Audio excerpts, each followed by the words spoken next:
Om Swastiastu. Nama saya Nikadek Milana Yuga Sumnani, absen 32, kelas 11-8. Sekarang saya akan menjelaskan tentang mekanisme gerak refleks dan gerak biasa serta pengaruh obat-obatan terhadap sistem saraf. Pertama, saya akan menjelaskan gerak. Gerak dapat terjadi setelah adanya rangsangan yang mengenai tubuh.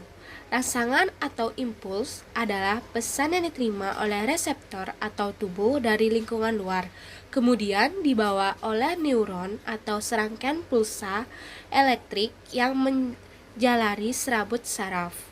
Contoh impuls bisa terjadi apabila terjadi perubahan suhu, tekanan, bau, aroma, suara, benda, dan berbagai rasa seperti asin, manis, asam, pahit, dan lain-lain.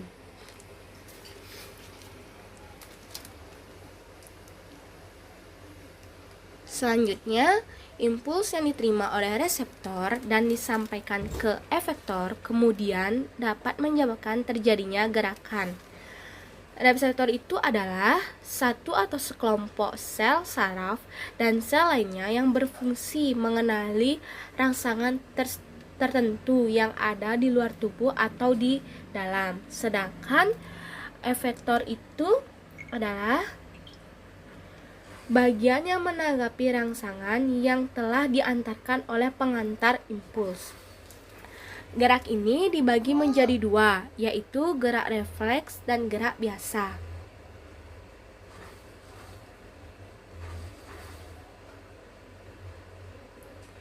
Gerak refleks adalah gerakan yang dilakukan tanpa sadar atau tanpa disadari dan merupakan respon segera tanpa adanya impuls dari pusat saraf di otak.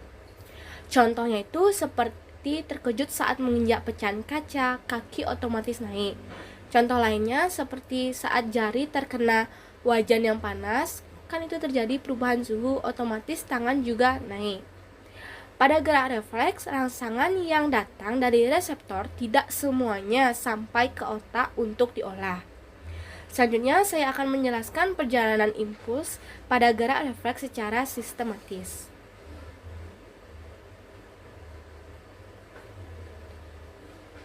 Ini adalah bagian proses terjadinya gerak refleks atau mekanismenya.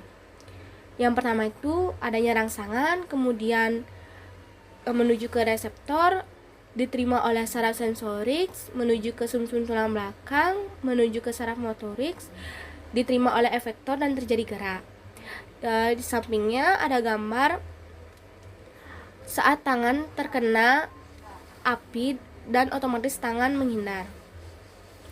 Saya akan menjelaskan lebih detail tentang proses terjadinya dan memakai contoh saat kaki terkena pecahan kaca.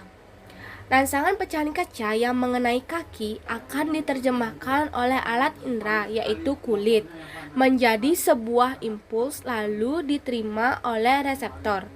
Impuls tersebut diteruskan oleh neuron sensorik menuju ke sumsum tulang belakang. Setelah impuls diolah di sumsum tulang belakang, impuls akan dijalankan menuju neuron asosiasi.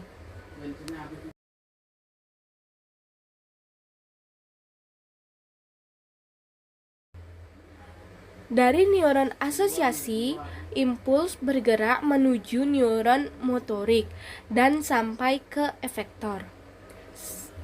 Maka terjadilah gerak.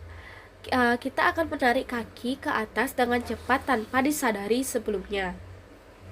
Gerakan yang terjadi pada kaki hanya dikendalikan sepenuhnya oleh sumsum tulang belakang, sedangkan otak sama sekali tidak terlibat.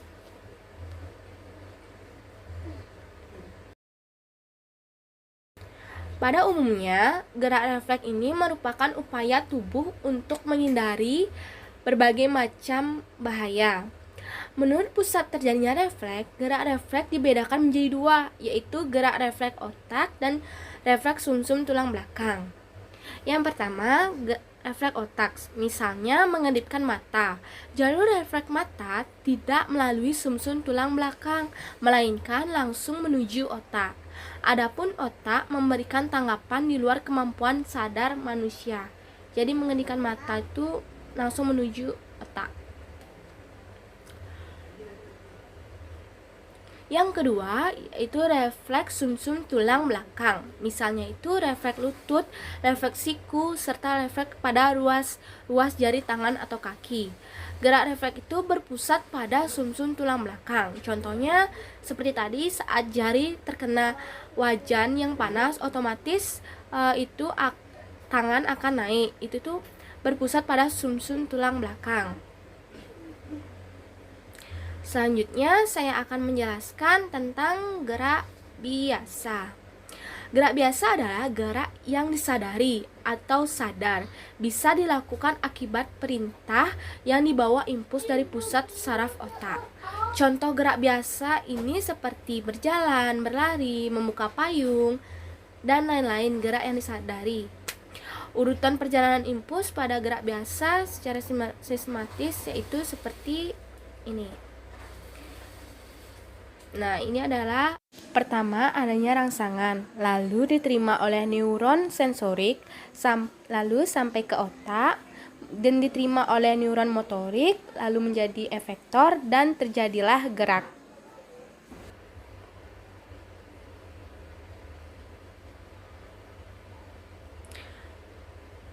Oke, di sini saya memakai contoh.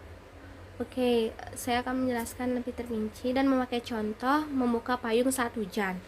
Gerak ini ditimbulkan dari adanya rangsangan dari titik-titik air hujan yang mengenai reseptor pada kulit. Selanjutnya, reseptor mengirimkan impuls titik-titik air hujan di sepanjang neuron sensorik menuju ke neuron asosiasi di dalam sumsum spinal. Lalu dilanjutkan ke otak dan memutuskan untuk membuka payung. Setelah dari otak, kemudian impuls membuka payung dikirimkan melalui neuron asosiasi menuju sumsum spinal. Selanjutnya, impuls diterima menuju neuron motorik pada tangan. Neuron motorik mengatur gerakan otot tangan. Akhirnya, tangan segera bergerak untuk membuka payung.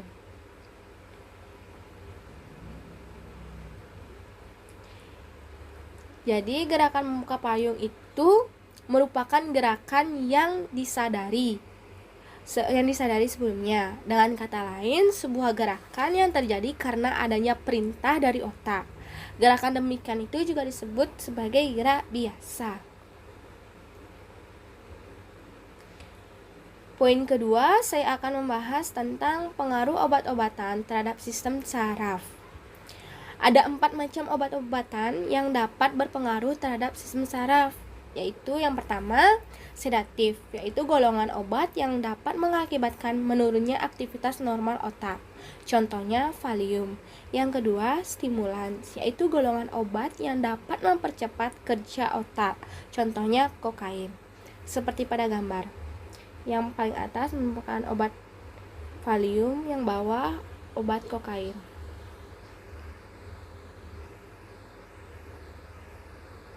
Yang ketiga, yaitu halusinogen, golongan obat yang mengakibatkan timbulnya penghayalan pada si pemakai.